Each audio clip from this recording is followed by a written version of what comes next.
If you're choosing between the Bridgestone Tour B XS and Titleist Pro V1, this isn't just golf ball versus golf ball. It's soft feel and spin versus balanced tour performance.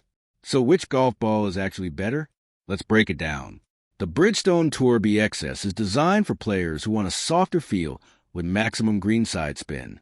It's famously associated with Tiger Woods, and many golfers love how responsive it feels on chips and approach shots.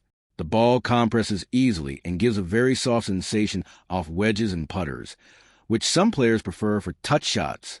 But here's the catch. It can spin a little more off the driver, which may reduce consistency for some golfers. The Titleist Pro V1 takes a more balanced approach.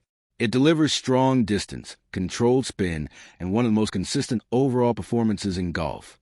That's why it's still the most played ball on professional tours. It works well in almost every category, without major weaknesses. The downside is price, and some players think it feels firmer and less soft compared to the Tour B XS. So which golf ball is better? Choose the Bridgestone Tour B XS if you want soft feel, extra greenside spin, and more touch around the greens.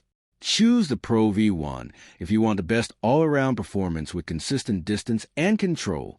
Bottom line, the Pro V1 is still the safer overall choice for most golfers because it performs consistently in every part of the game. But if you prioritize soft feel and short game spin, many players actually prefer the Tour B XS, especially around the greens. Thanks for watching. Don't forget to like and subscribe for more videos.